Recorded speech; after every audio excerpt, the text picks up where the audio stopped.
Welcome to Breathe, Love, Parent, the Shine On podcast.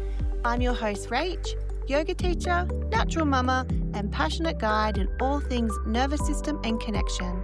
This is your space for honest conversations, emotional wellbeing tools, and mindful parenting insights. Whether you're in the thick of meltdowns or seeking a moment of calm, you belong here. Let's take a breath together and begin.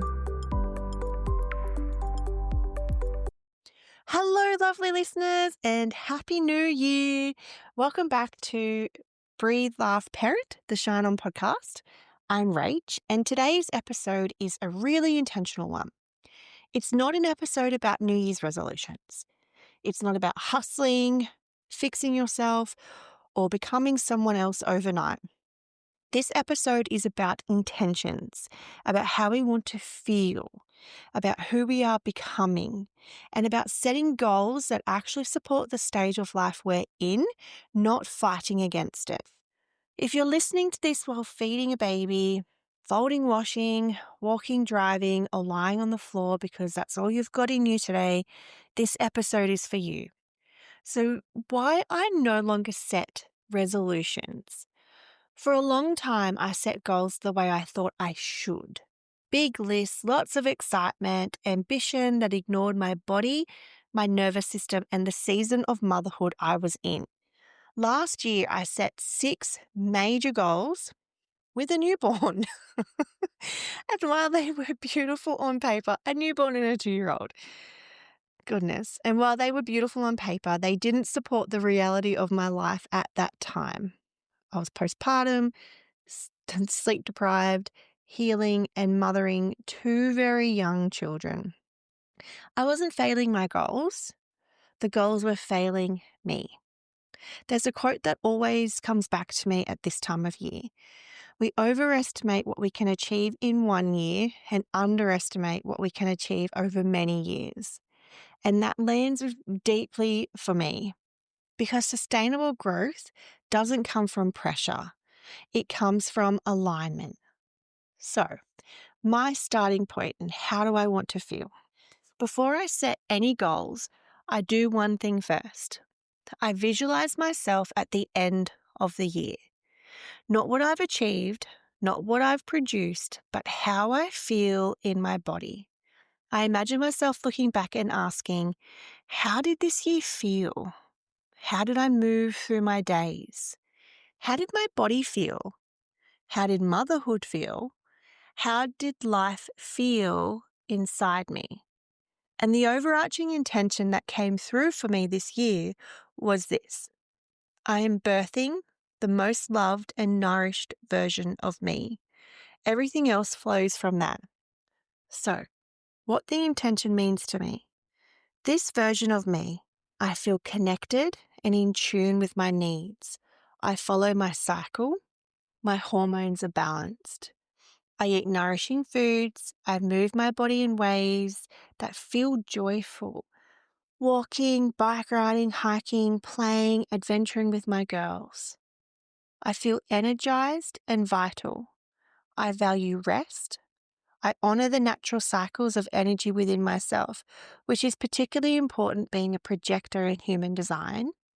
I love myself. I feel deep gratitude for my body, for how it moves, rests, explore the world, and for how it grew and fed 2 beautiful little humans. And I feel like this is particularly important now that I acknowledge that my birthing year's complete and really honoring the deep gratitude for my body and for breastfeeding, all of that. The key thing here is my iron levels are restored. After a massive postpartum hemorrhage, I'm still trying to get my iron levels back up. It's been a whole journey. My sleep is prioritized, focusing on early bedtimes for myself with deep rest. My nervous system feels balanced. My mind feels steady. My whole system feels supported, and that I have greater capacity for whatever is thrown at me, whatever life throws at me throughout the days, throughout the weeks, throughout the months, throughout the year. And when I look in the mirror, I see a strong, confident, healthy woman standing there, someone I genuinely feel proud of, So when I did my visualization process to get to this point, I had this really clear image of myself holding a new red bikini. And I had my bag open and I was packing for cans. So I was slipping it on and I felt so good. So, not just about how I look, but how I feel. I want to feel strong, fit, and alive. And I'm creating a body that I'm loving living in.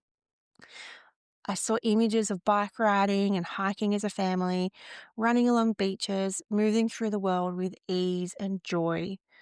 And that's the energy I'm setting intentions from this year. Choosing focus areas, not too many. From that vision, I then ask, what are the key focus areas that will support this version of me?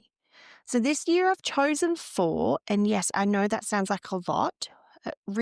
Normally I do 3, but hear me out. Here's the difference. Each one supports my core intention, not competes with it. So my physical health is priority. It is number one. So restoring my iron, rebuilding strength, losing 20 kilos in a way that is sustainable and kind. Number 2 is self-publishing my Calm Connection Guide. I'm so close, but if I do not put that as a priority this year, it will not get done. Finishing my book. So that is 2 books. Finishing my book about motherhood. Again, so close. I need to make it a priority. And completing my clinical aromatherapy course. I am, getting through that work, but I let it go throughout the 2025 period. So this year, I'm putting that at the forefront. So that last one is important because I know myself well enough to know that if it's not front and center, it's easy to sideline. And that's what happened last year. And it has to be completed this year. Breaking it down, nervous system friendly goal setting. Here's where things really shifted for me. Each intention gets sub goals, quarterly focus, and monthly actions. So, not daily pressure, not constant pushing, just clear, realistic steps that I can return to when life feels noisy. This keeps me grounded, it keeps me regulated, and it keeps me moving forward without burning out. Also, being a mother of 2 little people, it keeps me focused. So, when I do have the moments, just like recording this podcast is when I have these moments and pockets, I know what I'm doing. My time is intentional. My focus is direct. The fears I'm consciously releasing. As I set these intentions, I also look at what fears need to be dissolved. So what's coming up for me? So for me, that includes rewriting some very old patterns. I am reminding myself that I am the best mother when my cup is full. My children thrive when I love and care for myself. I get to rewrite lineage stories and inherited beliefs. I am the creator. I am the author in my own story. My joy, health, and energy are valid measures of success. It is safe for me to be fully loved and nurtured. It is safe for me to be in my power. I am worthy of having it all. I accept all of me. The light and the shadow both belong. An invitation for you. If you're listening to this and feeling the pull to do things differently this year, I invite you to pause. Before you set goals, ask yourself, how do I want to feel at the end of this year? Who am I becoming? What would actually support my nervous system, not to drain it? And if you feel like sharing your intentions, I would genuinely love to hear from you. You can reach out to me on Instagram at shineomau and tell me your word for the year, your intention, or the version of yourself you're birthing. There's no pressure to have it all figured out. Sometimes the most powerful thing we can do is simply choose a direction rooted in love and give ourselves the space to feel into and really tune and follow our guidance on what it is that we need. So I'll leave this with you. You don't need to become someone new this year. You're already becoming. Remember, it's not like the calendar flips over and then there's this new person emerges or, let's release that expectation. It's continual. And also, I just want to note here, We're talking about the Gregorian calendar. We're not talking about the lunar calendar or Ayurvedic seasons.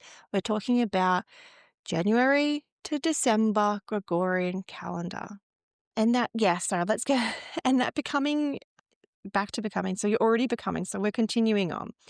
And that becoming deserves to be slow, supported, and deeply nourishing. So thank you for being here. Thank you for listening.